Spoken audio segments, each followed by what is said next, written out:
Ce îmi place foarte mult la ei și au un avantaj foarte mare față de restul Adidasilor este că sunt super... Salutare, eu sunt Cristi și sunt unul dintre cei 3 atleți legitimați la 8 Lanes Track Club din Oradea. După 17 ani de atletism, unde alergam prova de 800 de metri, am trecut la maraton. Nu mă întrebați de ce.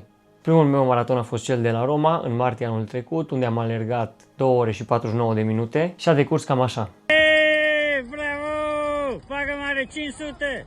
Și vă jur că în viața mea, în cei 17 ani de alergat, nu m-am simțit atât de rău. E prima oară în viața mea când mă opresc din alergare la un concurs. A fost teribil de greu. Nu am mai vrut să simt așa ceva, așa că am băgat kilometraj și am ajuns să alerg la București, al doilea meu maraton, în 2 ore și 37 de minute și a fost mult mai bine.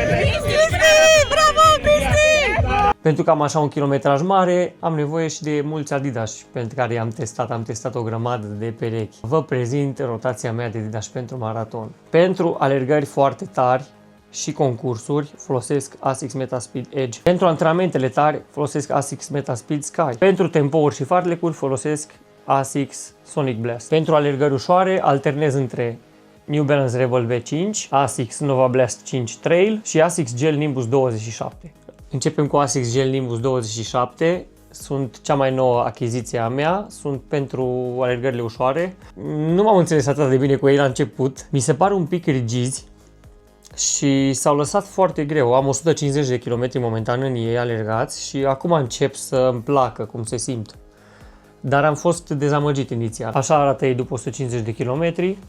Perechea numărul 2 este ASICS Nova Blast 5 modelul Trail. Diferența între cei Trail și cei normali este că are un pic de rezistență aici la vârf pentru ploaie și vreme urâtă, plus și talpa este un pic mai grea și are inserțiile astea pentru trail. I-am ales pe ăștia, sincer nu alerg pe trail, alerg foarte mult pe asfalt, am vrut doar să văd diferența între ei și Nova Blast-ul normal.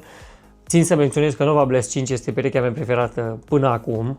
Iubesc Nova Blast 5, dar din păcate nici nu sunt foarte durabili. Primele 2 perechi de Nova Blast s-au rupt după 600 de km ambele, exact la 600 de km.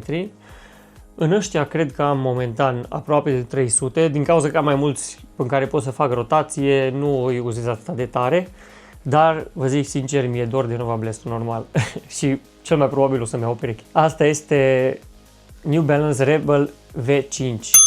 New Balance Rebel V5. New Balance Rebel V5 nu mi-a plăcut niciodată în mod special. Ce îmi place cel mai mult la ei este că au un grip foarte bun. Nu alunecă deloc. Cred că poți să mergi la patinoar cu ei și nu o să aluneci pe gheață, jur. Îs extraordinar din punctul ăsta de vedere. Dar în rest nu pot să zic că sunt încântat de ei. După ce alergi o perioadă încep să te obișnuiești și cu ei, dar la început par ciudați. Nu știu, mie nu mi-au plăcut în mod special. Aș alege mereu Nova Blast în locul lor și astea sunt cele 3 perechi pentru daily runs-urile mele. Alergări ușoare, în zona 1, zona 2, mereu o să folosesc Adidas și ăștia. Pentru tempo am ales ASICS Sonic Blast momentan. Sunt super încântat de ei. Îmi plac foarte mult, au placă de carbon pe jumătate de talpă. Sunt destul de rigizi, dar sunt foarte bouncy. Îmi place cum îi simți în picioare. Alerg cu ei tempourile, fartlecurile și alergările puțin mai tari. I-am pus și la daily de câteva ori, dar sunt prea performanți pentru daily runs, deci nu o să te ajute în mod special, te fac să alergi mai tare decât ar trebui. Deci dacă ai o alergare de recovery sau vrei să faci ceva ușor sau nu-ți pasă pace-ul efectiv, nu purta Sonic Blast la alergări ușoare pentru că nu o să te ajute. Și acum să trecem la treburi mai serioase. Pentru maratonul meu de la București am folosit Metaspeed Edge, tot de la ASICS. Am alergat 2 ore 37 și 41, mi-am și notat aici. M-am simțit super bine în ei, m-am simțit mult mai bine ca în Sky, dar din câte am înțeles, fiecare simte în mod diferit. El trebuie să fie el, fiecare om suntem diferiți. Și nu poți să te iei după asta, cel mai bine e să probezi și după aia o să-ți dai seama care e pentru tine. De o vreme tot încerc încălțămintea de la ASICS și îmi place foarte mult.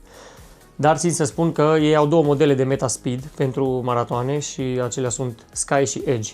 Am avut și Sky înainte, sunt foarte durabili, cu Sky am 700 de kilometri și încă nu s-au rupt, doar talpa este distrusă un pic. Încă fac alergări cu ei, încă fac unele antrenamente cu ei, ceea ce este super. O ținut mai mult și decât Nova Blast, dacă vă vine să credeți, mie nu. Mă așteptam să se rupă după primul maraton. Cu ăștia nu am alergat până la urmă niciun maraton. Mi-am cumpărat pentru a alerga maraton, dar i-am amuzat atât de tare la antrenament că trebuie să-mi cumpăr Edge. Ăștia cred că au momentan vreo 250-300 de kilometri. Cu ăștia o să mai alerg un maraton sigur, pentru că nu-i prea folosesc. Încerc să folosesc Sonic Blast și Sky în loc de Edge, ca să fie fresh pentru maratoanele ce urmează. Pentru mine, maratoanele următoare vor fi Cluj în martie și Madrid în aprilie. Acolo m-am înscris spontan și nu știu dacă alerg pentru PB, dar vreau să mă simt bine. Eu fac de asemenea și mixuri pentru alergare, în care îmi pregătesc melodiile preferate, care mă fac pe mine să mă simt bine. Dacă vrei și tu să încerci, te aștept pe SoundCloud, Run Dance și de asemenea și pe Spotify mixurile. Unele episoade le-am pus și pe YouTube. Eu zic că o să-ți placă și o să te simți bine și sper să-mi spui cum ți s-au părut și episoadele și Adidas și, sigur, și episodul acesta. Dacă mai vreți și alte episoade, noi suntem aici, ne puteți spune în comentarii ce ați vrea să vedeți în episoadele următoare. Ne gândeam la videouri de la antrenamente sau o săptămână de antrenamente pentru maraton făcută de mine sau ce exerciții fac la sală pentru maraton. Nu știu, orice idee, orice vreți, noi putem să vă ajutăm. Eu sunt Cristi și ne vedem în episodul următor. Salut!